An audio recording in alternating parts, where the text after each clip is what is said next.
Leg pain, swelling and visible twisted veins India में बहुत लोगों को है एंड काफ़ी लोग कंफ्यूज रहते हैं between reticular veins, spider veins and varicose veins. As a vascular surgeon मैं महीने में 100 से ज़्यादा लोगों को देखता हूँ जिनको वेन प्रॉब्लम्स है and most of them do not realise कि ये एक कॉमन कंडीशन है and it is not just about the appearance but about the health of your blood circulation. Varicose veins की प्रॉब्लम को इग्नोर करने से काफ़ी लोगों में skin damage, swelling, pain, ulcers, bleeding ये प्रॉब्लम्स होते हैं एंड कई बार ट्रीटमेंट जो है उसमें वेन्स को रिमूव करने की ज़रूरत पड़ती है। पहले के टाइम में operation was the main treatment but last 15-20 सालों में the way we treat varicose veins has completely change. जो पहले लंबे इंसिजन्स, बहुत सारे कट, स्टिचेस, लॉन्ग रिकवरी, वो सब जो है अब चेंज हो गया है and now we have more precise minimally invasive techniques जिसमें प्रोसीजर या ऑपरेशन के बाद पेशेंट्स सेम डे या नेक्स्ट डे घर जा सकते हैं।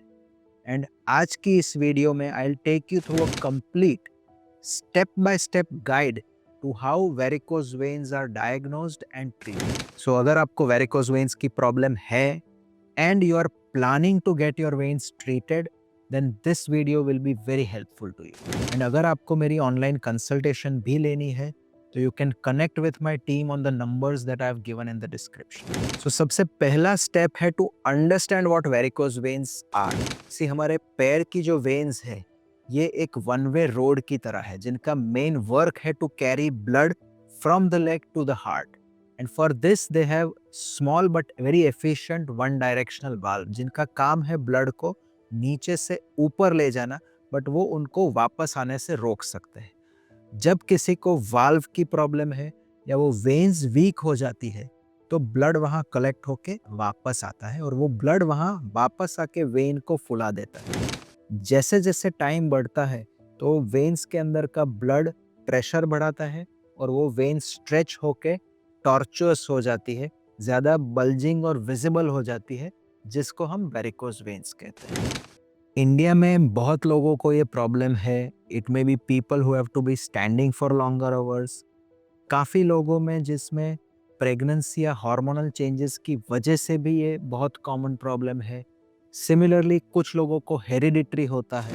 कुछ लेडीज़ ये नोट करती है कि प्रेगनेंसी के बाद वेन का प्रॉब्लम शुरू हुआ और सेकंड प्रेगनेंसी के बाद ये प्रॉब्लम और ज़्यादा बढ़ गया। So all these factors play a big role in leading to varicose veins. It is important to understand that varicose veins are a sign of CVI और chronic venous insufficiency. CVI के ऊपर already हमारा एक अलग video है।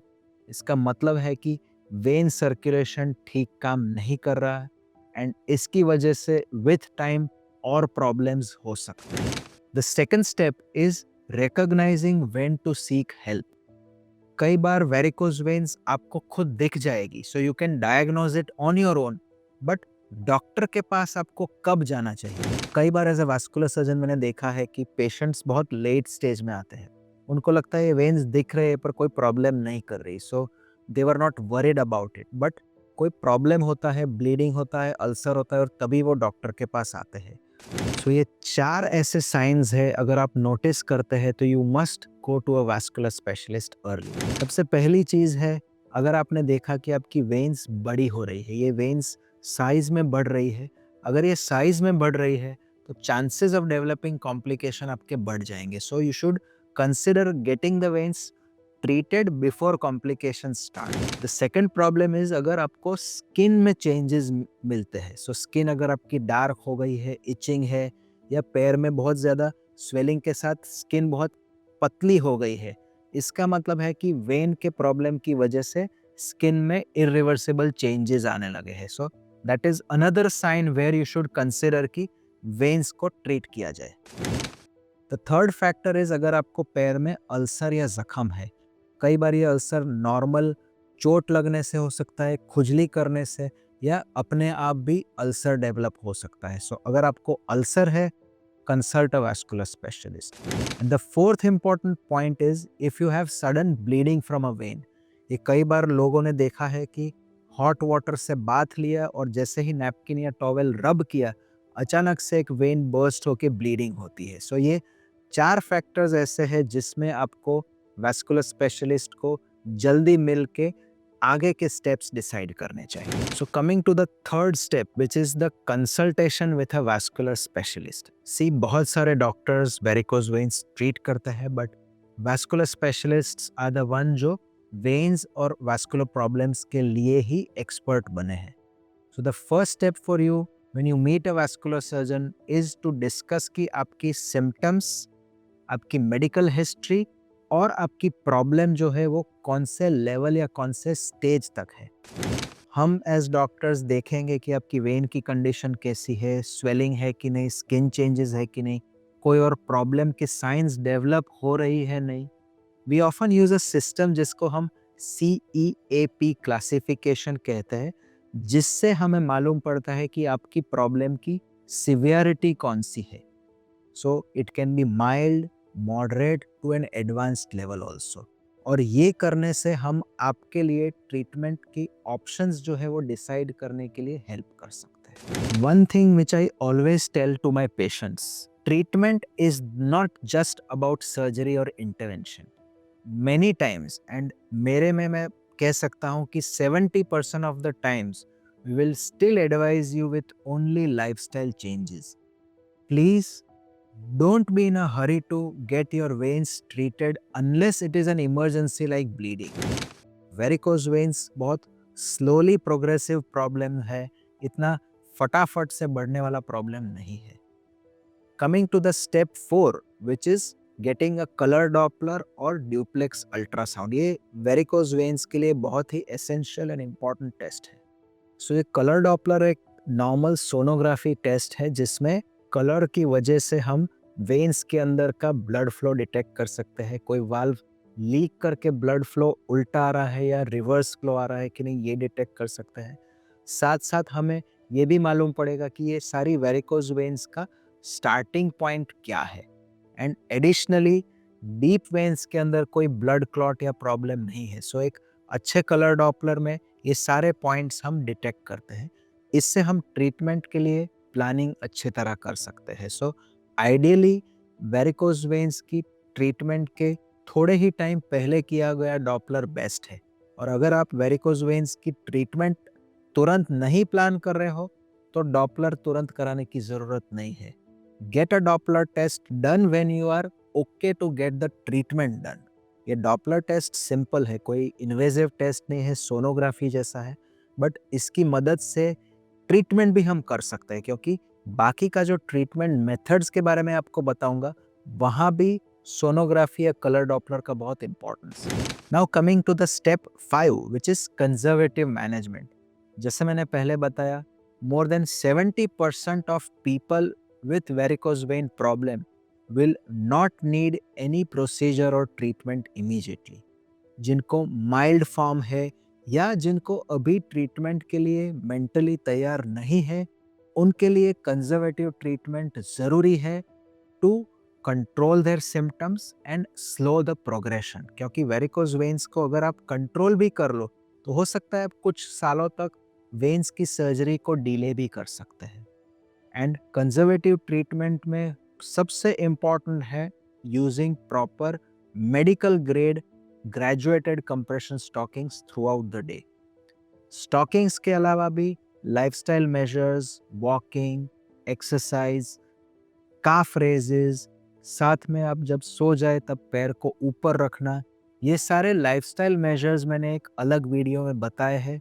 आप detail में इसके बारे में डेफिनेटली देख सकते हैं। ये लाइफस्टाइल चेंजेस एंड स्टॉकिंग से आप वेन प्रॉब्लम को डेफिनेटली कंट्रोल कर सकते हैं। Now coming to step 6 is deciding on a treatment method.